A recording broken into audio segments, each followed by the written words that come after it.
आज हामी चर्चा गर्दैछौँ 27 नक्षत्र अन्तर्गत अश्लेषा नक्षत्रलाई आधार मानेर। अश्लेषा नक्षत्र ज्योतिषीय दृष्टिकोणले निकै रहस्यमय, तीव्र बुद्धि, भावनात्मक गहिराई भएको रूपमा हामीले चिन्न सकिन्छ। यो नक्षत्र विशेष गरी डी डु डे डो अर्थात् यो 4 चरणमा यदि कसैको पनि जन्म भएको छ भने यस्ता व्यक्तिहरूलाई हामीले अश्लेषा नक्षत्रको रूपमा चिन्न सकिन्छ। र अश्लेषा नक्षत्रको देवता अधिपति भनेर हामीले नाग अर्थात् सर्पलाई चिन्ने गरिन्छ र अश्लेषा नक्षत्रको ग्रहका अधिपति भनेर हामीले बुध ग्रहलाई चिन्ने गरिन्छ र यसको राशि कर्कट राशिको रूपमा हामीले बुझ्न सकिन्छ। र प्राय गरी यस्ता व्यक्तिहरू गहिरो सोच, विश्लेषण शक्ति भएका हुने गर्दछन्। यिनीहरू गहिरो विचार गर्ने, कुनै पनि कार्यलाई एकदम गहिरो डिपमा गएर बुझ्न सक्ने क्षमता पनि यस्ता व्यक्तिहरूले राख्ने गर्दछन्। र यस्ता व्यक्तिहरू रहस्यमय हुने गर्दछन्। आध्यात्म, गुप्त विद्या या मनोविज्ञानमा यस्ता व्यक्तिहरू विशेष आकर्षण रहने गर्दछन्। र यस्ता व्यक्तिहरू रहस्यवादी, चतुर हुने गर्दछन्।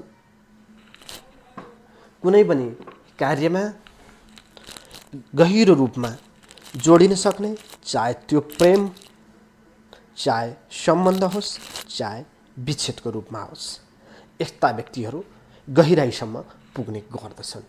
र यस्ता व्यक्तिहरू विशेष गरी राजनीति, नेताको रूपमा, कूटनीतिक रूपमा, लिडरसिपको रूपमा हामीले यस्ता व्यक्तिहरूलाई पाउने गरिन्छ र यस्ता व्यक्तिहरूलाई त्यो क्षेत्रबाट विशेष सफलता पनि मिल्ने गर्दछ। र यस्ता व्यक्तिहरूमा विशेष गरी आकर्षण शक्ति हुने हुँदा यसलाई सहजै रूपमा आकर्षण गर्न सक्ने क्षमता यस्ता व्यक्तिहरूले राख्ने गर्दछन्। र यस्ता व्यक्तिहरू बोल्न जान्ने र बोल्ने शक्तिमा प्रभाव पनि राख्ने गर्दछन् र गहिराईसम्म पुगेर असहज परिस्थितिमा पनि सहज तरिकाले ढालेर आफू अनुकूल समय बनाउन सक्ने क्षमता पनि यस्ता व्यक्तिहरूमा रहने गर्दछन्। कर्कट राशि अर्थात् चन्द्रको प्रभाव रहने हुँदा यस्ता व्यक्तिहरू कुनै पनि कार्यलाई भावनात्मक रूपमा गहिराईसम्म जति पुग्न सक्दछन् त्यस्तै गरी गहिरो रूपमा पनि भावनात्मक हिसाबमा यिनीहरू डुब्ने गर्दछन्।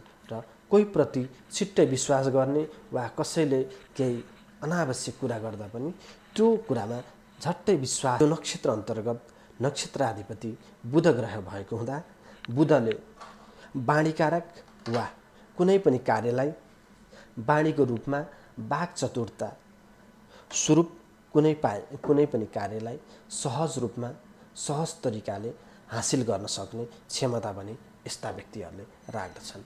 र यस्ता व्यक्तिहरूलाई विशेष रूपमा हामीले हेर्दा एजुकेसनको फिल्डमा अर्थात् शिक्षाको कुनै पनि फिल्डमा यहाँहरूको उन्नति प्रगति भएको र फार्मेसी अर्थात्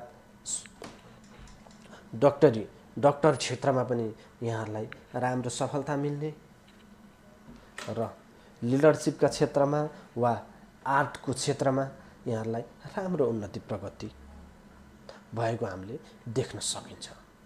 र यहाँहरूको पनि नक्षत्र अनुसार यदि यहाँहरूको जीवनमा उतार चढाव आइरहन्छ वा समय अनुकूल रहँदैन भने यस्ता व्यक्तिहरूले सोमबारको दिन शिवजीको आराधना गरेर अगाडि बढ्दा यहाँहरूलाई जीवनमा सहज हुन सक्ने सम्भावना रहन्छ। वा यहाँहरूलाई केही जिज्ञासा रहन्छ भने यहाँहरूले ज्योतिषीय परामर्श, ज्योतिषीय सरसल्लाह अनुसार आफ्ना आगामी दिनहरूलाई अगाडि बढाउन सक्नुहुनेछ। हस्त, धन्यवाद।